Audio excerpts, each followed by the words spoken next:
Halo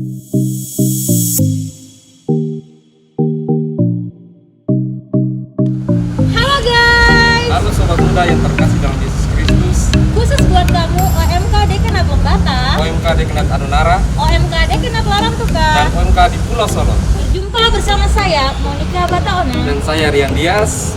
Hari ini kita akan melakukan katekese orang muda Katolik Keuskupan Larang Tuka. Dengan tema realitas keluarga di wilayah ini. Wow. Dan kita akan berjumpa dengan satu orang tokoh. Siapa tokoh yang akan menjadi narasumber kita hari ini kalian? Tentunya dia adalah seorang yang bersahaja, sederhana, dan sangat motivasi. Wow. Sulit untuk tidak mengenal tokoh ini di Flores Timur. Monik penasaran? Penasaran? Teman-teman penasaran? Ayo ikuti kami. Cus, let's go.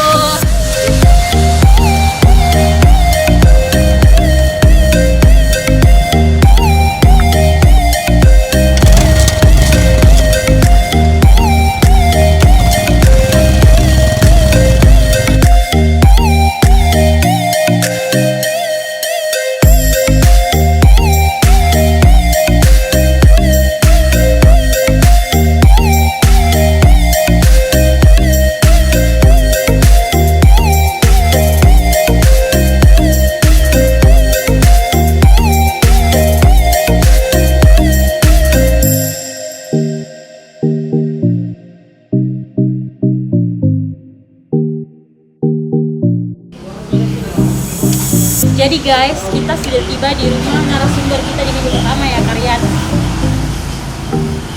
Mari kita masuk. Tapi sebelumnya kalian ini protokol kesehatan harus kita jaga ya, pakai masker dan jangan lupa mencuci tangan. Cuci tangan dulu ya. Oke, kita cuci tangan dulu, kita tutup pintu dan kita masuk dan berbincang-bincang. Dengan Ikuti kami. Ikuti kami.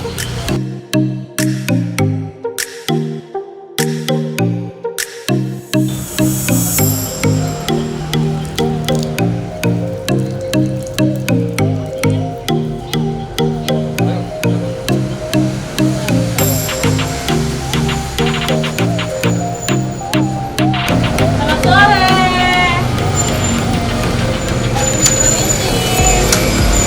Selamat sore.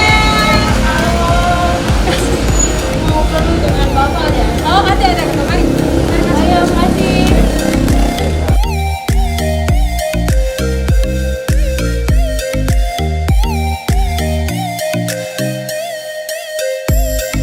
Kakak, mari masuk. Kasih kami. Mari Bapak, mari masuk dulu. Iya, Bapak.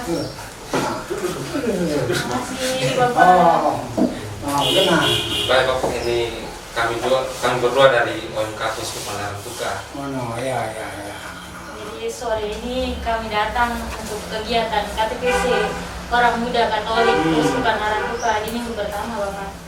Jadi untuk tema minggu ini sebagai keluarga, melihat realitas keluarga di wilayah kita, kami sepakat mau berdiskusi bersama Bapak Bernardus Tukan. Bapak Bernardus Tukan di sini sebagai tokoh keluarga yang akan bisa memberikan gambaran tentang realitas keluarga, baik keluarga dewasa maupun anak-anak muda yang sekarang sudah berkembang di masa sekarang nih. Kepada kami anak-anak muda yang ada di Keuskupan Larang Tuka khususnya seperti itu, Bapak. Jadi untuk beberapa jam ke depan nih Bapak bisa ya? Oke, siap. Kami ajak diskusi bersama ya. Jadi ini ada Moni dan juga Rian. Kami akan bersama Bapak, Mama dan juga adik mereka untuk sama-sama. Baik, jadi selamat sore Rian, Moni. Sore Sorry, Bapak. Bapak. Maksud kedatangan berdua hanya mau meminta semacam sharing pengalaman dari Bapak, Mama, juga Oni tentang bagaimana realitas atau kenyataan keluarga-keluarga di Keuskupan Larang Tuka dewasa ini. Iya, betul, Bapak. Barangkali Bapak mulai perkenalkan dulu tentang keluarga Bapak. Iya, maksudnya seperti itu. Jadi Bapak Dorang ini menikah 10 Juli tahun 1984 Jadi usia perkawinan mau memasuki 37 tahun. Lumayan. Lumayan. Panjang. Kemudian dari perkawinan bapak dan mama kami dikaruniai 6 orang anak. Pertama, kedua, ketiga laki-laki, 4, 5, 6 perempuan. Laki-laki kedua sudah menikah dan kami sudah punya 2 orang cucu. Jadi keluarga kami sepintas seperti ini. Ya, Monica. Berarti hari ini hadirnya belum lengkap semua ya Bapak ya? Ini Oni anak keberapa Bapak? Anak ke-6 saya. Yang paling bungsu. Oh Iya. Iya, jadi yang bungsu jadi ada dengan orang tua sekarang ya? Iya. Yang lain kemana nih Bapak? Mama, anak-anak di mana saja sekarang?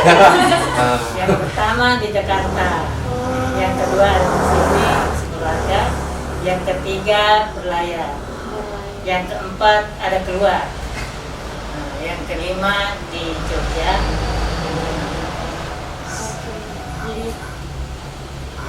Begitu. Selama 37 tahun mengarungi terang rumah tangga nih, Pak. Iya. Tidak begitu lama Kalau ini. bisa ceritakan bagaimana suka duka dalam keluarga yang bisa kurang ambil. Iya. Baik Rian, Moni, juga mungkin rekan-rekan OMK di mana saja berada di wilayah Kusumbangan. Jadi pertama, Bapak mau mengatakan bahwa keluarga Bapak bukan satu-satunya, tetapi pada kesempatan ini Bapak dan Mama dipercayakan untuk bagaimana bercerita tentang keluarga di Keuskupan Larang Tuka, baik tentang keluarga Bapak sendiri maupun keluarga-keluarga di Keuskupan Larang Tuka pada umumnya. Jadi kalau soal suka duka, dalam perjalanan 37 tahun akhirnya Bapak punya satu kesimpulan bahwa memang susah duka, senang, sedih, kadang-kadang kita tertawa dan sering juga kita berurai air mata, itu sudah merupakan semacam pasangan hidup dalam perkawinan. Jadi kalaupun perkawinan itu adalah orang berpasang-pasangan, suka duka, senang, gembira itu juga berpasangan. Berpasangan. Cuma persoalan yang Bapak alami, orang itu lebih suka pada hal yang menyenangkan daripada yang menyakitkan. Orang cepat melarikan diri dari beban hidup, orang cepat mencari jalan keluar untuk mengatasi kesulitan, ya toh. Tetapi orang lalu larut dalam kesenangan. Jadi sebenarnya susah senang itu pasangan. Bagaimana paling mendasar itu bagaimana kita menyikapi realitas itu. Jadi ini ada satu pengalaman kecil ketika Bapak memasuki perkawinan 37 tahun lalu.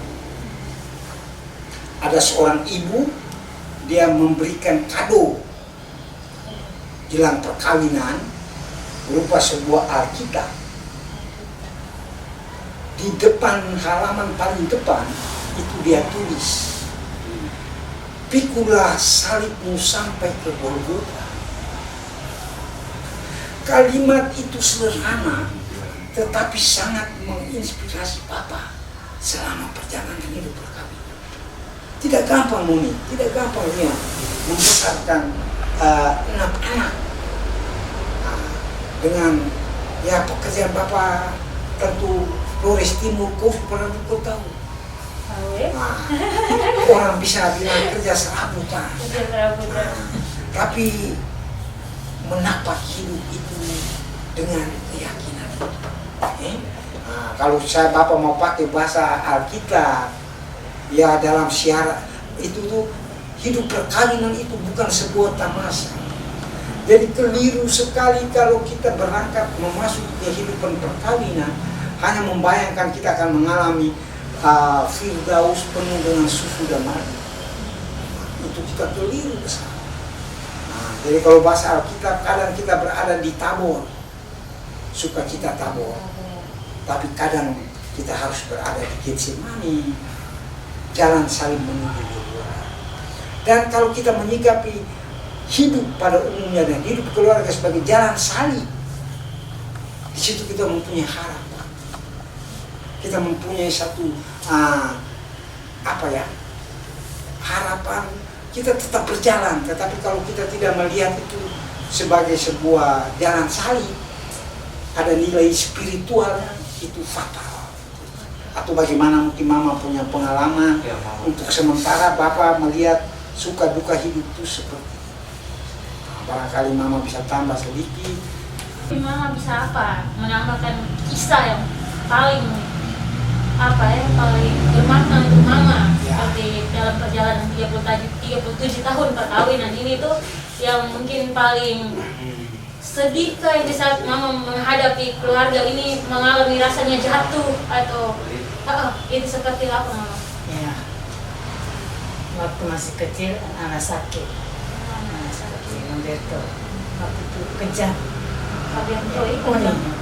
Oni kejang. Kejang itu saya rasa bahwa tidak ada harapan lagi. Tapi saya selalu pasang berlutut di muka salib, di muka patung Tuhan Yesus, saya biar lindungi anakku harus selamat. Bapak itu sudah menangis. Saya melompat pergi ke Bapak Ateng, harapan mereka ke sini. Bapak Ateng itu pendoa kita atau tidak juga. Termasuk kita bersama supaya bisa berdoa. Itu yang paling saya rasakan. Saat dimana Oni kejam, maksudnya kejam. pikir Oni harapan hidup Tidak ada harapan lagi waktu itu. Mama yang datang mungkin semua.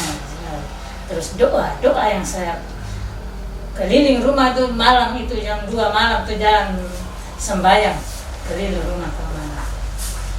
Datang sembahyang di Bapak, dengar mungkin menangis. Saya syukur pada Tuhan Allah serta Maria, terima kasih banyak anak saya sudah selamat.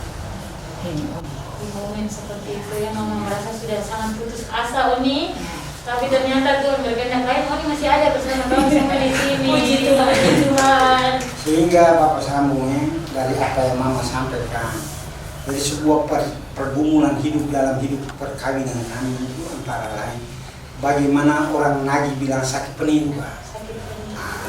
Jadi membesarkan anak-anak itu bukan soal membalikan telapak tangan setengah mati.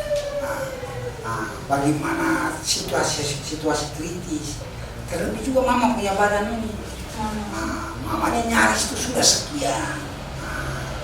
Tetapi kita tetap berpatok kepada mama bilang tadi Tuhan, apa maunya Tuhan dengan kita punya Tuhan. Sehingga Bapak tuh biar mama dalam keadaan sakit tapi Bapak jaga keseimbangan dengan kegiatan di paroki ya. Karena kalau mama sakit, Bapak antar mama tidur di klinik karena esoknya Bapak harus bimbing pleno di paroki. Macam-macam. Bapak membagi waktu. Ya. Untuk kesehatan mama yang mana mama sakit-sakit ternyata ya. Berarti memang Bapak sebagai kepala keluarga tuh pundaknya sangat kuat gitu ya, bisa dikatakan anak muda zaman sekarang tuh pinjam pundak doang, ini bisa pinjam pundak Bapak juga yang sangat kuat. Seperti itu ya.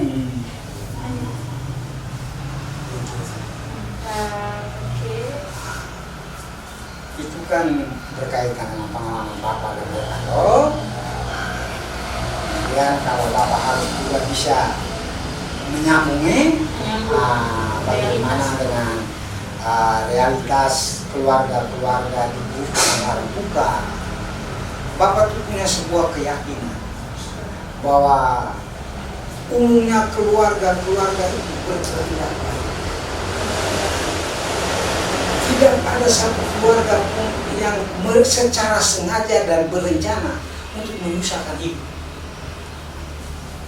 Bapak mempunyai sebuah keyakinan bahwa keluarga-keluarga Katolik di Keuskupan Ratu bergumul, berjuang untuk bisa mencapai yang secara duniawi orang bilang mengalami kesejahteraan lahiriah, tetapi juga dengan mengikuti anjuran-anjuran gereja atau lewat berbagai kegiatan aksi puasa pembangunan. Keluarga-keluarga di Penara itu berjuang menjadikan keluarganya itu keluarga Katolik, menjadikan gereja rumah, berjuang. Tidak ada satu keluarga tidak ingin jadi baik. Persoalannya itu bagaimana mewujudkan itu, tidak segampang yang kita bayangkan. Jadi kadang-kadang kita kecewa bahwa hidup keluarga-keluarga Katolik jauh dari idealismenya keluarga-keluarga yang menurut yang kita dapat di APP. Tidak. Sesederhana siapapun dalam dirinya itu selalu berkeinginan untuk baik. Begitu juga untuk anak muda. Tidak ada anak muda sengaja untuk merencanakan suatu hidup perkawinan yang membuat dia susah, itu tidak ada.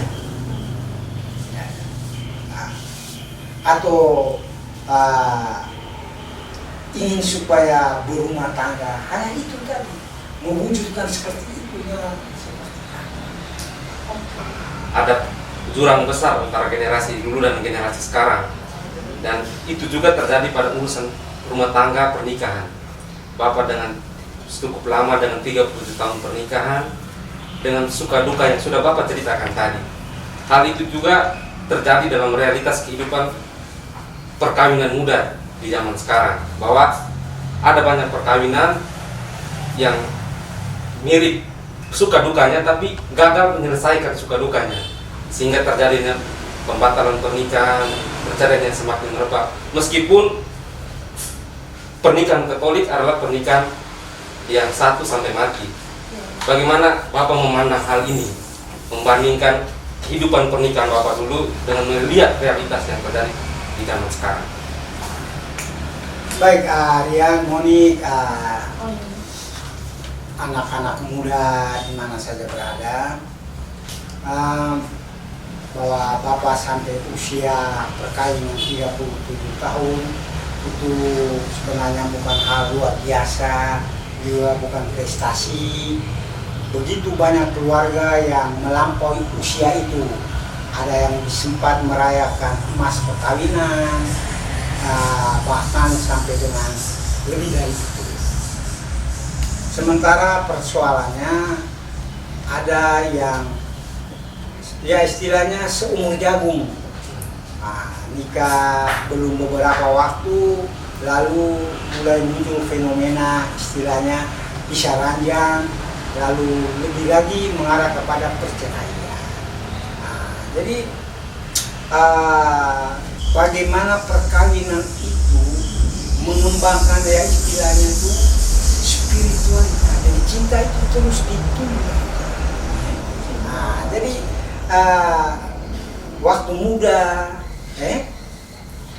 orang baku suka, baku mau itu hanya pada persoalan-persoalan artifisial atau penampilan lahiriah, kecantikan, ketampanan, yang semuanya itu sebenarnya rapuh.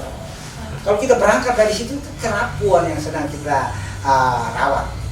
Ya, oke, sah-sah saja bahwa awal mulanya daya tariknya di situ.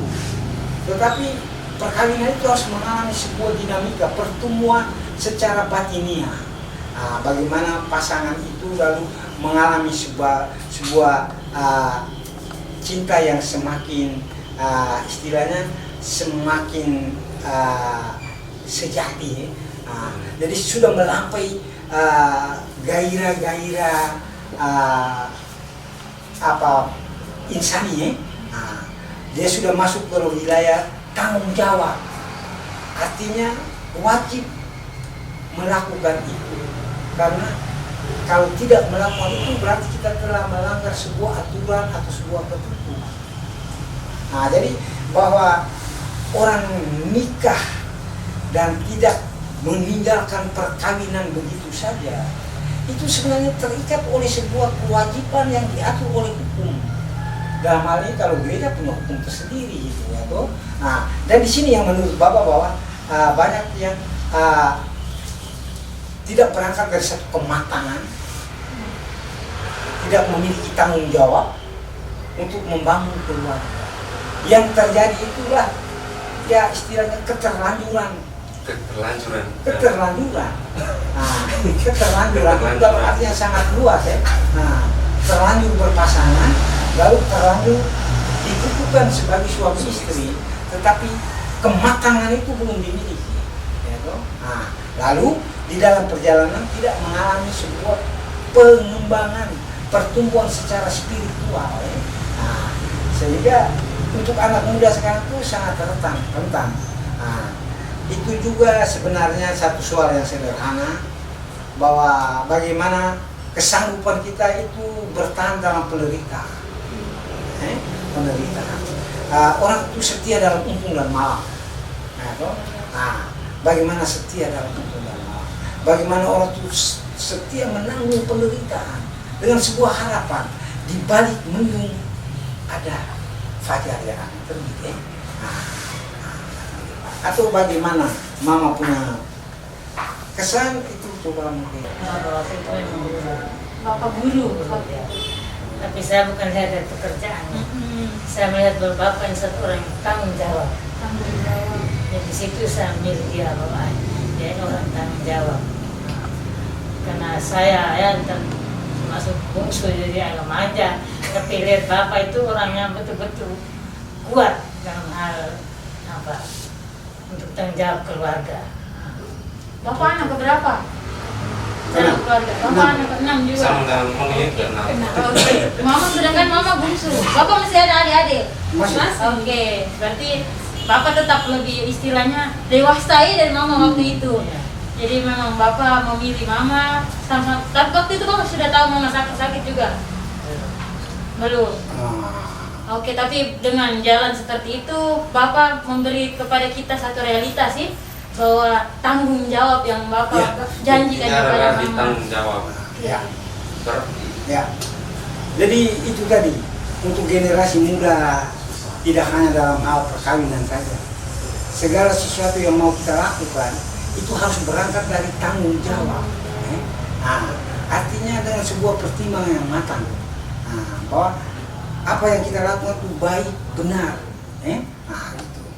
Kemudian menyangkut perkawinan, kembali kepada pertanyaan saya. Sebenarnya itu orang harus mengalami pengembangan spiritual.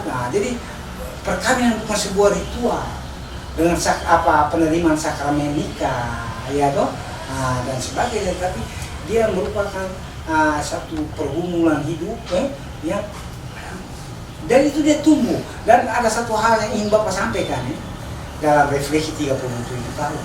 Ya toh? Jadi istilahnya macam begini. Para yang lokat itu orang taruh di ujung pohon, di ujung pohon. Macam orang panjat pinang juga. Panjat pinang. Orang teh gigi naik telur jatuh ke bawah. Naik lagi telur jatuh ke bawah. Barang teh ada data itu. Ya toh?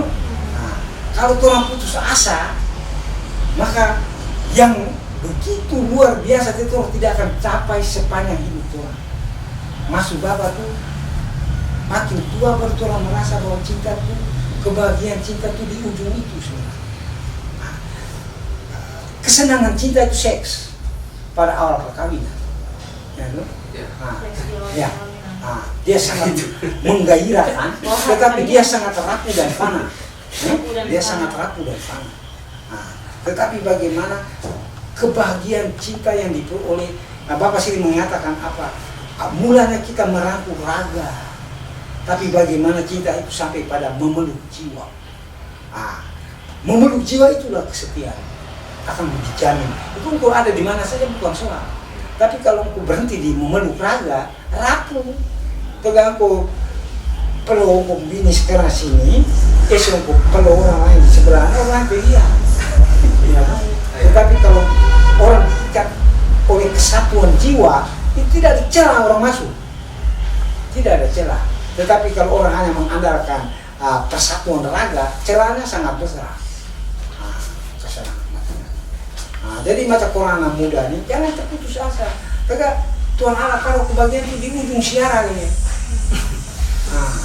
Siapa bertahan dia dapat. Kalau tidak lalu.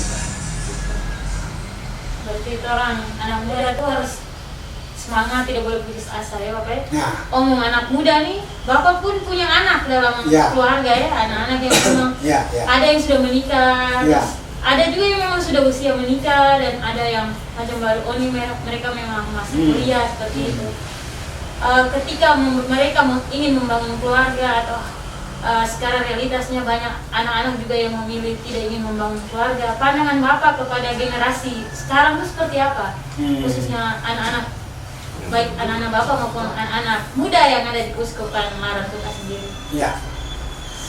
Jadi Bapak hanya mau mengatakan bahwa untuk situasi zaman ini bersepakat untuk menikah dan membangun keluarga itu bukan barang gampang. Bukan barang gampang. Tantangan terlalu berat. Pertimbangan juga harus matang. Nah itu satu. Dulu Bapak dan Mama selalu juga berbiasa seperti juga orang tua di kampung pada umumnya mempunyai patokan-patokan masa lampau. Bagaimana anak itu disekolahkan, selesai dia sekolah, dia diupayakan supaya mendapat pekerjaan. Setelah dia mendapat pekerjaan, lalu bagaimana dia dinikahkan, dalam artian bisa juga dijodohkan. Dan itu pola lama. Dan itu tidak bisa Tuhan harapkan untuk generasi kini. Ini tidak bisa dijodohkan. Pertama, real kepastian kerja itu juga semakin tahun semakin sulit. Ya toh? Dulu kan jelas, ya kalau tidak pegawai dia petani, kalau tidak petani dia nelayan. Ya toh? Dan dia menghasilkan sesuatu yang dapat menjadikan dia memiliki sebuah tanggung jawab membangun keluarga. Sekarang ini kan tuntutan ekonomi begitu tinggi, sementara peluang untuk mendapatkan penghasilan itu begitu minim. Dan itu tidak salah siapa satu kondisi sama nih. Sehingga kadang juga orang takut menikah karena dihadapkan dengan kondisi itu. Itu satu. Kedua, dulu lingkungan sosial itu terbatas, ya toh? Terbatas dan dibatasi. Sehingga perjodohan dan segala macam itu tentu lingkungan terbatas. Lalu dia tumbuh dirawat oleh lingkungan sosial yang begitu besar. Kesetiaan pada masa lalu itu juga dimungkinkan oleh satu sistem sosial. Bukan kalau orang tua dulu itu lebih baik dari orang muda sekarang, belum tentu. Bapak membahas naluri purba itu ada sejak zaman Adam dan Hawa kok. Ya toh? Keinginan penyimpangan seksual itu bisa terjadi kapan saja. Perkawinan Katolik juga keren kan ada KPP. Ya. Apakah itu macam di zaman sekarang apakah KPP itu Bapak melihat bahwa mungkin itu bisa jadi salah satu alasan kenapa perkawinan orang muda itu begitu rapuh sekarang? Mungkin kan pergeseran nilai-nilai yang terjadi dalam gereja. Jadi Bisa juga. itu mungkin barangkali nanti di minggu lain, tetapi atau kapasitas lain. Tapi Bapak hanya mau mengatakan bahwa khusus persiapan perkawinan itu salah satu cara kecil untuk mempersiapkan anak muda memasuki kehidupan perkawinan. Itu nanti akan dijelaskan dari dokumen-dokumen gereja dan sebagainya. Hanya bahwa dalam pengamatan Bapak kadang-kadang KPP itu diikuti sebagai formalitas. Datang memenuhi syarat untuk bisa menikah, dan waktu yang diberikan waktu khusus itu juga sangat singkat untuk mendapatkan informasi yang memadai bagi pembekalan dalam memasuki perkawinan itu juga sangat minim. Mungkin hanya memberikan beberapa inspirasi. Oke, terus ke Oni. Tadi ini belum terima kasih kesempatan bicara. Oni melihat realitas keluarga ya, macam tadi kalian juga sudah pasti gambaran Bapak juga sudah menjelaskan bahwa orang muda memilih menikah tapi belum siap, belum punya tanggung jawab seperti itu. Akhirnya ada yang memilih berpisah padahal baru ada nikah, 3 hari lagi sebalik ke rumah orang tuanya gitu ya. Oni melihat itu, Oni merasa bagaimana? Apakah Takut juga. Takutkah? Tidak, saya punya planning ke depannya bahwa ketika saya membangun keluarga itu nih menilai apa yang harus Iya, saya iya. saya buat kan gitu. Bagaimana nih? So bisa tentang keluarga tuh nih? Sudah siap. Jadi kalau melihat realitas yang agak kurang mengenakan, itu sebenarnya saya sendiri merasa sedih ya, sedih dengan hal itu dan tidak ingin hal itu terjadi pada diri saya atau keluarga saya. Kalau perlu ya tidak usah menikah saja daripada seperti itu. Ya begitu. Ya. Suster adalah pilihan. Karena ya seperti yang tadi dikatakan kan bahwa kita membangun keluarga, oleh kata Bapak kan membangun keluarga maunya keluarga itu baik.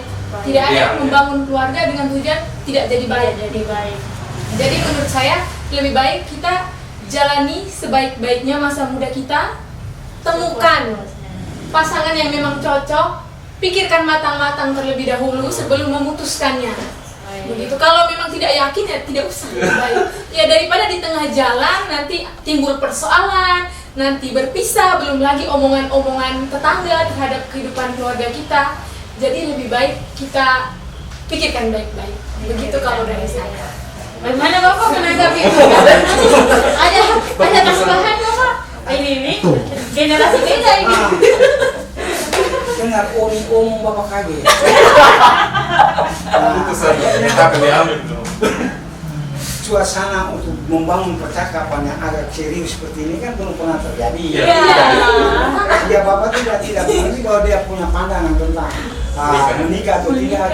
Luar biasa. Seperti apa? Jadi Sudah ada pandangannya. dia sudah punya pandangan ini menikah bikin susah diri ya untuk apa menikah? Atau untuk dia menikah itu harus dipertimbangkan secara matang, mempertimbangkan segala risiko. Sehingga kalau memang sudah menikah ya namanya risiko harus begitu. Apa yang dari Oni berpikir seperti itu? Iya. Pengalaman saya melihat ada teman-teman seumuran saya yang kemudian terpaksa harus nikah karena sudah hamil terlebih dahulu. Itu sebenarnya mereka merasa sangat sedih dengan keadaan itu. Dan beberapa kali saya sempat bercerita dengan mereka dan itu tidak mengenakan untuk mereka. Jadi menurut saya kita mencari jalan yang baik. Kalau mau bangun rumah tangga ya yang baik-baik saja, diawali dengan baik, pasti diakhiri dengan baik. Wow. Suka dan dukanya itu terlewati. Oke. Macam Bapak dan Mama ya. Lewati 30 tahun. Jadi Bapak kan mau nih pasti kita nanti nikah mau minimal 37 tahun itu terlewat macam Bapak dan Mama ini karena dimulai dengan baik ya. Iya, begitu. Semoga ya Oni akan menemukan pasangan yang baik ya Bapak ya. Mau tambah. Terus dalam keluarga saya bilang tidak ada masalah. Masalah itu selalu ada Selalu ada antara suami istri. Tapi kita harus sabar bahwa saya menikah ini karena Tuhan yang memberi saya jodoh dengan Bapak. Saya tidak boleh bercerai, saya boleh lari ke mana. Dan betul saya yakin bahwa perjalanan keluarga kami itu karena Tuhan selalu menyertakan. Pasti Bapak kuat doa ya. Betul. Karena kami punya keyakinan akhirnya ke sana, Oni. Sehebat apapun manusia, tetapi kalau dia sudah mulai lepas dari ikatan dengan Tuhan itu kan. Sehingga Bapak selalu ngomong dengan mereka, hidup ini hanya syukur, tidak ada kata menyesal. Pengalaman pahit atau manis itu sebenarnya itu sebuah jalan-jalan yang harus kita lalui dan kita selalu bersyukur. Ya dalam bahasa lagi, untuk baik. Untuk baik itu kata bahasa lagi yang artinya syukur. Syukur. Kata untuk baik itu adalah ungkapan orang lagi secara spontan yang mengatakan bahwa syukur karena jalan ini, ya toh. Maka gini. Jadi orang jangan pernah meratapi sebuah penderitaan. Sebab di balik penderitaan itu ada nilai yang dewatakan. Jadi ya barangkali tidak berlebihan. Sebenarnya pada akhirnya yang orang harapkan dari perkawinan Katolik itu orang bilang cinta iman. Jadi saya jadi katakan dari 37 tahun sampai yang sekarang. Bahwa saya mencintai istri dan anak-anak karena saya mencintai Tuhan. Karena iman akan Tuhan membuat saya mencintai. Di dalam diri mereka saya melihat wajah itu, wajah Yesus yang besar. Itu biar sakit model apa kita tunggu. Baik Bapak, Mama, juga Adik Uni, terima kasih untuk sharing dan juga pembelajaran untuk kami OMK Keuskupan Larantuka di minggu pertama APP ini yang kita angkat tema realitas keluarga di wilayah kita. Ini sudah banyak sekali hal yang kami petik. Jadi untuk selanjutnya mungkin di akhir dari pertemuan perdana kita ini Bapak bisa kasih satu pesan emas untuk anak-anak muda Keuskupan Larantuka yang ada di rumah di minggu pertama APP Orang Muda Katolik. Silakan Bapak. Baik, Moni, kalian anak-anak muda Keuskupan Larantuka yang Bapak kasihi. Dari pertama Bapak mau mengatakan terima kasih bahwa dari Keuskupan sudah datang ke rumah untuk bisa kita berbagi pengalaman dan hal yang Bapak sampaikan juga Mama dan Uni itu sebagian kecil dari pengalaman yang begitu kaya di Keuskupan. Ya.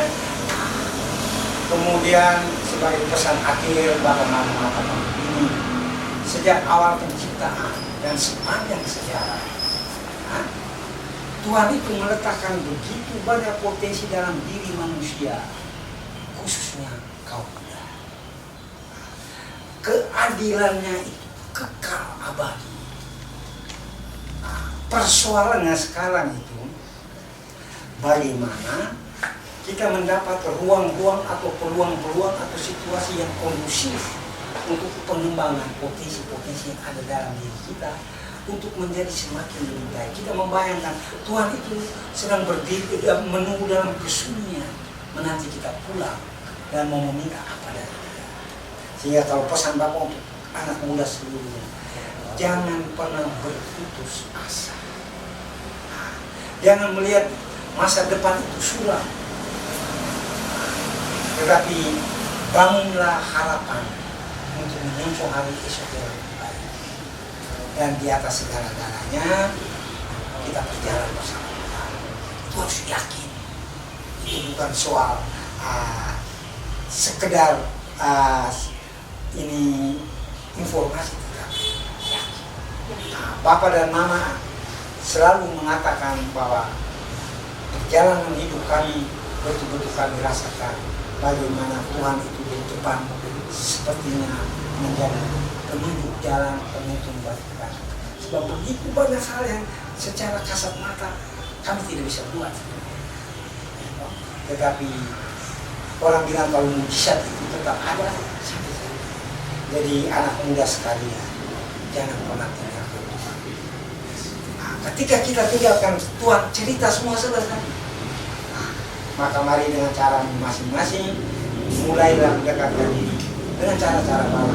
Hal yang kurang pas, metode yang tidak cocok, coba ganti dengan hal-hal lain.